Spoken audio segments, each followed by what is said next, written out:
Tyranids can liquefy and devour an entire planet's population in just a matter of weeks. On the Imperial world of Calypso, the weeks ahead will be its last. Let us witness the complete annihilation of a world that the Tyranids have perfected over countless devoured planets. As each of the Tyranid hive fleets reach deeper into the Milky Way galaxy, the first step is to find out which nearby planets have the potential to sustain life. The Tyranids are intergalactic predators that come from outside our galaxy, so all of this is new territory they must learn and adapt to. But the hive mind already has a solution to this first problem. The hive fleets send out millions of smaller vanguard organism ships whose goals are to scout out for potential planets to target, infiltrate these worlds, and to weaken them to help the main hive fleet when they finally arrive. These vanguard organism ships will start deploying infiltration units once they arrive. Ones such as lictors, I came looking for booty, which are very effective stealth units that can camouflage and gather information, and gene stealers, which are going to be the main driving force at this stage, as their reproduction abilities are similar to that of the xenomorph from Alien, using human hosts to create gene stealer hybrids that eventually expands into full-blown gene stealer cults that continue to grow and work towards destabilizing entire hive cities. There's one more type of Tyranid that hasn't been deployed yet, but there's a good reason, and we'll get into that later. Actually, right as I was putting this video together, an opportunity came up to announce something new. Warhammer 40,000 Tacticus. Winner of multiple Pocket Gamer awards and a stellar 4.5 rating on app stores, Tacticus is an officially licensed Warhammer 40,000 turn-based game with strategic and fast-paced gameplay. With 22 factions and 120 plus champions, you'll have endless options to forge your own unique army. Whether you choose to fight or ally yourself with other players, Tacticus rewards carefully planning out your teams and strategizing to accomplish your goals. I personally like Gene Stealer cults for this reason. Pulling off a complicated surprise attack makes me feel smarter than I actually am, and it helps when the other player is worse at the game than me. Tacticus is celebrating its 4-year anniversary with a massive amount of new and fresh content, including the major new addition, the new Epic Crusade mode, that lets you and your guild fight in a galaxy-spanning war between two opposing sides to decide who gets the most rewards, planets, and glory.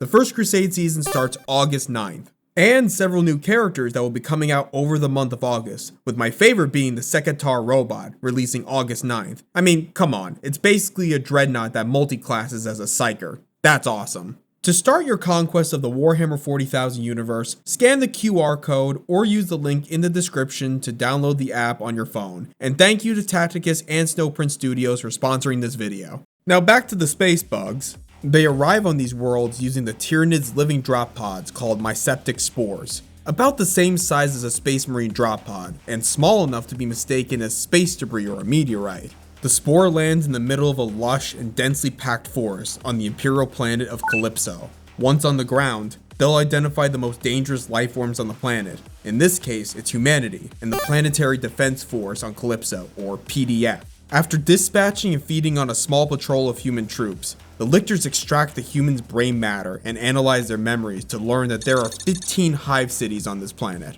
Led by the lictors, the vanguard forces separate to begin making cults throughout the hive cities.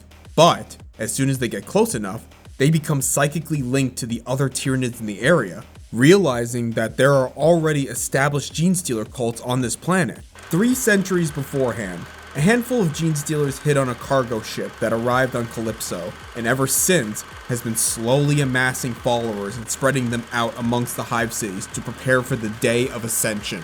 The one they are all linked to is the Patriarch, that acts as a local and weaker version of the hive mind. At the moment, they aren't strong enough to take on the whole planet, but they don't need to be. What makes Tyranids so dangerous is that while they are ferocious, they can also be extremely patient. The Patriarch has waited 3 centuries already, and with the arrival of the Vanguard units, it's clear that the Hive Fleet is nearby. With the combined psychic presence of the Vanguard Tyranids and Gene Stealer cults, they create a psychic beacon to alert the main Hive Fleet that Calypso is ripe for devouring. And once that message is received, the Tyranid Hive Fleet changes course. We've had no reports in that area. What altitude and directions heading? The landscape around the initial drop site has started to change in subtle ways. The nearby trees are tinted purple, and flesh-like tumors have begun to grow on blades of grass. What's happening is that each Tyranid organism carries tiny microbes and spores on them that start to change the environment they inhabit. The more their population grows, the more severe the spread will overtake the planet. By infecting the local plant life, they have rooted themselves into Calypso's very ecosystem.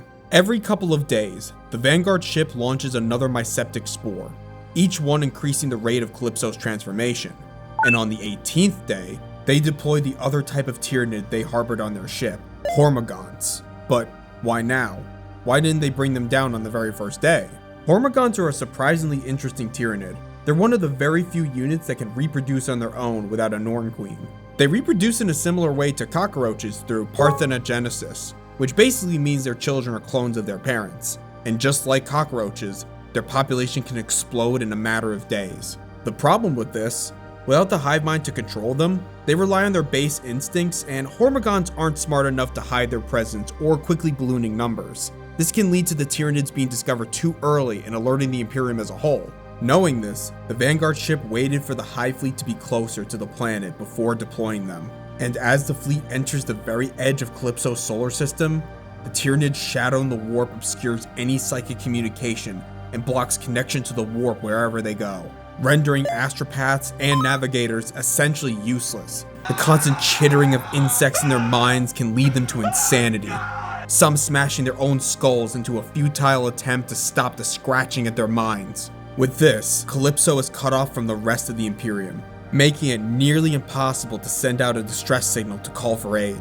The Imperium will eventually notice the dead zone and lack of communication, but this gives the Tyranids ample time to continue their invasion.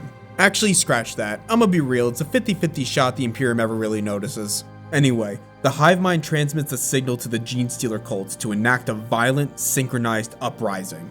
In a single moment, every hive city becomes a battleground as the cults rise from the sewers, brood brothers hiding among the military betray their guard comrades, and lictors assassinate key human leadership in a devastating and swift assault. The Hormagaunts are given the command to feed as they devour the local wildlife and multiply, which further spreads their spores across the ecosystem. With communication now impossible to the wider Imperium, Calypso is on its own.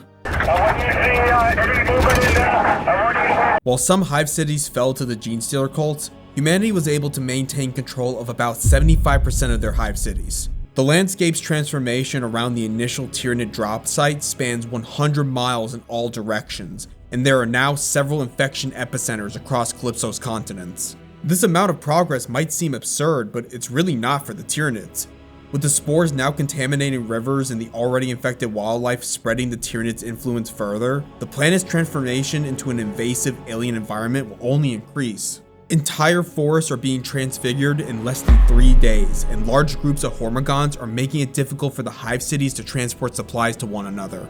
The remaining hive cities and PDF military come together to push back the Tyranids. The initial counterstrike is effective, using flamers to stop the spread of the transfigured landscape and deploying armored vehicles with rapid-fire weaponry to mow down the Hormagaunt hordes. To be honest with you, at this stage, the humans of Calypso still have a fair chance of quelling this infection, but not only does the PDF have to deal with the Vanguard Tyranids, they now have to contend with the rogue hive cities taken over by Gene Stealer cults and their long-range artillery fire. Despite the PDF's best efforts, it's not easy to get rid of this infestation. With the Tyranids' population doubling every couple of days, it would take a few months to be fully rid of them, and we're just talking about the Hormagaunts. The rogue hive cities could take years to conquer. Knowing that time is not on their side, the remaining astropaths on Calypso have gathered together from all the hive cities to send a short but powerful psychic message in the hopes that it reaches the nearby Imperial fleet only one warp jump away. With a coordinated and precise psychic message and the deaths of several of the astropaths in the process, they managed to create a brief hole in the shadow in the warp and send a signal for aid. If the planet's military can hold off the Tyranids until the fleet arrives, they may still have a chance at survival, but all they can do is hope and wait. Also, I would appreciate if you consider subscribing. Thanks. It's a strange, small object. Do you know what that could be?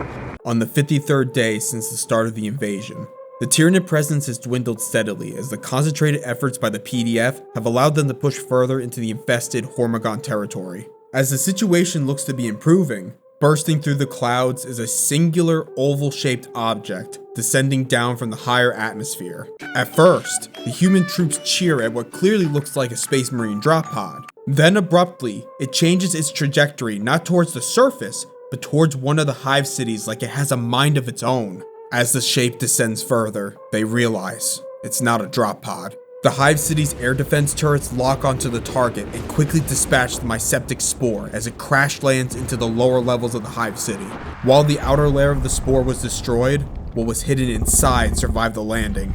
Ripping and bursting through the spore, a massive Carnifex breaks through and slaughters the nearby citizens that had gathered around the crash site. As troops are deployed to deal with the Carnifex, one of them points into the sky as hundreds, thousands, and tens of thousands of Myceptic spores fall from the sky like fiery rain. As this is happening, above the clouds and atmospheric haze, the Tyranid Hive Fleet has arrived with over 100 million ships. Everything that has happened so far on Calypso has merely been a distraction to lure out the Hive City's military to focus on the Hormigons and not be as prepared for the true threat above them. The Hive Mind now prepares for the true invasion to start.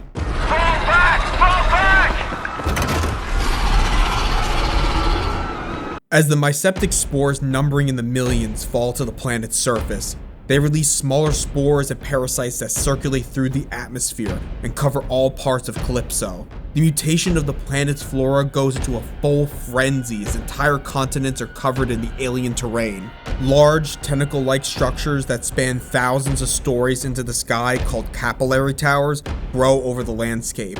These towers will bloom and start heating up the planet's atmosphere, turning it into a planet-wide oven.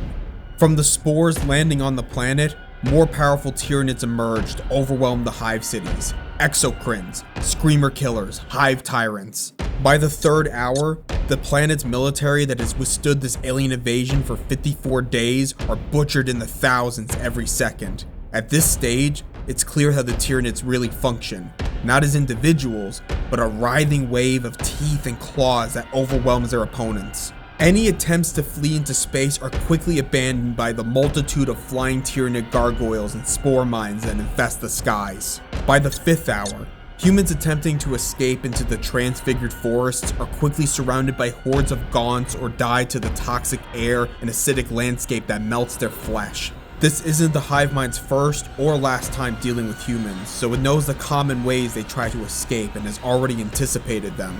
By the 6th hour, massive biotitans climb onto the remaining hive cities like ants and expel bioplasma fluids to melt down and digest humanity's last remnants of civilization on Calypso. With the dominant species on this planet eradicated, the Tyranids focus on the remaining wildlife, and by the 10th hour since the Hive Fleet's arrival, all non-infected indigenous life has become extinct. With this step complete, the Tyranids move into the final phase of devouring the planet of Calypso.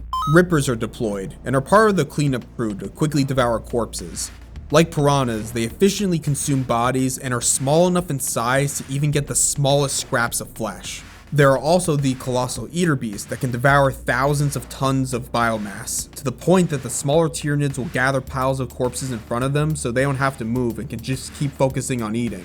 Once all the biomass has been collected by the Tyranid units, they march into the now multi-mile spanning reclamation pools that have essentially become a planet-wide stomach to melt down the biomass into a nutrient-rich liquid sludge. This also includes all the mutated plant life that has been drawing nutrients deep from the soil and bringing them up to the surface to be more easily collected. Tyranids with their collected biomass willingly walk into the reclamation pools to be melted down with not a single thought of self-preservation. Even the Gene Stealer cults, who have been largely ignored by the Tyranids up until this point, willingly walk into the reclamation pools to finally become one with their gods. As they enter, at the last second the hive mind severs the cultist connection as they melt in the pools and all at once realize their entire existence has been a lie when it's already too late. Sensing the final stages of this planet's life coming to an end, the Hive Fleet's living ships descend into low orbit and link themselves to the capillary towers that now extend higher than the clouds themselves. The capillary towers drain the liquid biomass from the reclamation pools and draw it into the connected Hive Fleet ships. The Tyranids will even drain all the water in the planet's oceans, causing tectonic plates to shift and volcanic activity to spring forth. The They'll even consume the very atmosphere that brought life to this world. 54 days ago, Calypso was a world teeming with life. Lush forests and hive cities that housed approximately 400 to 500 billion humans. What remains now is an empty husk, a lifeless world. As the Tyranid hive fleet receives another psychic signal from a far-off world and changes course to its next prey. But before the Tyranids leave, they enact one last cruel backup plan to solidify their territory, a plan that has been perfected over countless planets. The rear guard of the Hive Fleet leaves behind gene stealers to lie in hibernation and are given the command to send out a psychic beacon if the world is ever recolonized and a sufficient amount of biomass returns to the planet. For those of you who know the lore, there might have been something in this story that seemed off. Do you remember how many Tyranid ships I said came to Calypso? 100 million. That seems like a big number, doesn't it? In fact, even like this number isn't accurate, and you would be right. But not because that number is too large, it's too small. Which connects us back to the last thread of this story you may have thought I forgot about. What happened to the Imperial fleet that was contacted? Well, the psychic message from the planet was sent, but it never made it. The receiving end? The Imperial fleet had already been consumed by the same Tyranid hive fleet. That 100 million ships sent to Calypso was a fraction of the main fleet. A full Tyranid hive fleet is on average 1.5 billion ships. 1/15 of that fleet was sent to this planet. The entirety of Calypso's demise and suffering was a side quest for the Hive Fleet, one of many happening simultaneously across multiple Hive Fleet branches, all invading our galaxy at once. Tyranids are scary, subscribe if you liked the video, and thanks for watching.